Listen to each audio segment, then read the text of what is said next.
Big boss ಮನೆ ಅಂದ್ರೇ ಒಂದು ಕಡೆ ಜಗಳ, ಒಂದು ಕಡೆ ಲವ್ ಸ್ಟೋರಿ, ಇನ್ನೊಂದು ಕಡೆ ಕಾಂಟ್ರವರ್ಸಿಗಳು.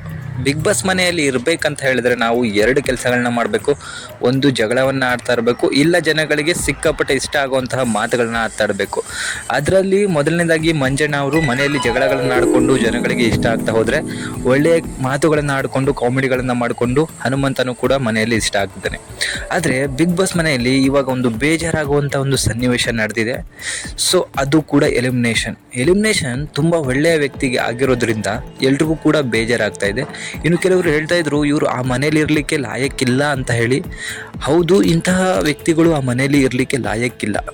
ಸೊ ಧರ್ಮಕೀರ್ತಿ ಅವರು ಈ ವಾರ ಎಲಿಮಿನೇಷನ್ ಆಗಿದ್ದಾರೆ. ಸೊ ಎಲ್ಲರೂ ಕೂಡ ಕಮೆಂಟ್ ಮೂಲಕ ನನಗೆ ತಿಳಿಸಿದ್ರಿ ಈ ವಾರ ಚೈತ್ರ ಅವರು ಮನೆಯಿಂದ ಆಚೆ ಹೋಗಬೇಕು ಅಂತ ಹೇಳಿ.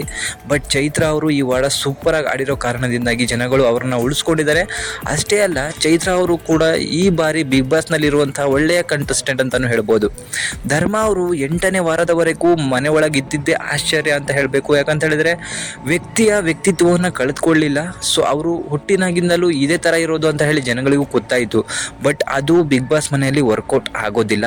ಸೊ ಬಿಗ್ ಬಾಸ್ ಮನೆಯಲ್ಲಿ ಏನಿದ್ರೂ ಕೂಡ ಪಟ ಮಾತನಾಡೋವಂಥವ್ರು, ಜಗಳ ಆಡೋವಂಥವ್ರು ಅಥವಾ ಹುಡುಗಿ ಕೈಯನ್ನು ಹಿಡ್ಕೊಂಡು ಓಡಾಡುವಂಥವ್ರು ಇದ್ರೇ ಜನಗಳಿಗೆ ಇಷ್ಟ ಆಗ್ತಾರೆ, ಅವ್ರನ್ನ ಓಟ್ ಹಾಕ್ಬಿಟ್ಟು ಗೆಲ್ಲಿಸ್ತಾರೆ. ಬಟ್ ನಾನು ಇರೋದೇ ಹೀಗೆ ಅಂದ್ಕೊಂಡು ಬಂದಂತಹ ಧರ್ಮ, ಒಳ್ಳೆಯ ವ್ಯಕ್ತಿತ್ವ, ಜಗಳ ಅನ್ನೋದು ಬೇಡ, ಎಲ್ಲರೂ ಕೂಡ ಚೆನ್ನಾಗಿರೋಣ, ಚೆನ್ನಾಗಿ ಆಡ್ಕೊಂಡು ಹೋಗೋಣ ಅನ್ನೋ ವ್ಯಕ್ತಿನೇ ಇವಾಗ ಬಿಗ್ ಬಾಸ್ ಮನೆಯಿಂದ ಆಚೆ ಹೋಗಿರೋದು ಎಲ್ರಿಗೂ ಕೂಡ ಬೇಜಾರು ತಂದಿದೆ.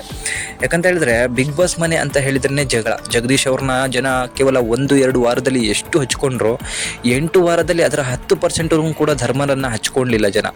ಅದರಿಂದಾಗಿ ಧರ್ಮ ಅವರು ಈ ವಾರ ಎಲಿಮಿನೇಷನ್ ಆಗಿದ್ದಾರೆ. ಸೊ ಟೋಟಲಾಗಿ ಮನೆಯಲ್ಲಿದ್ದಂತಹ 8 ಜನ ಏನು 7 ಜನ ನಾಮಿನೇಷನ್ ಆಗಿದ್ದರು, ಅದರಲ್ಲಿ ಮೊದಲನೇ ದಿನ 2 ಉಳಿಸುವಂಥ ಕೆಲಸವನ್ನು ಸುದೀಪ್ ಅವರು ಮಾಡಿದರು. ಇನ್ನು ಉಳಿದಂಥ 5 ಜನ ಇವತ್ತಿನ ಎಪಿಸೋಡ್ಗೆ ಬಂದಿದ್ದರು. ಅದರಲ್ಲಿ ಟಾಪ್ ಎಂಡಲ್ಲಿ ಧರ್ಮ ಅವರು ಉಳ್ಕೊಂಡು ಈ ವಾರ ಅಂದರೆ 8ನೇ ವಾರ ಮನೆಯಿಂದ ಆಚೆ ಹೋಗಲಿಕ್ಕೆ ನಾಮಿನೇಷನ್ ಆಗಿದ್ದರು. ಸೊ ಮನೆಯಿಂದ ಆಚೆ ಕಳಿಸ್ಬೇಕಾದ್ರೆ ಸುದೀಪ್ ಅವರು ಕೂಡ ಬೇಜಾರಾಗಿದ್ದರು. ಸೊ ಧರ್ಮ ಅವರ ಬಗ್ಗೆ ನಿಮ್ಮ ಅನಿಸಿಕೆಯನ್ನು ಕಮೆಂಟ್ ಮಾಡಿ ತಿಳಿಸಿ.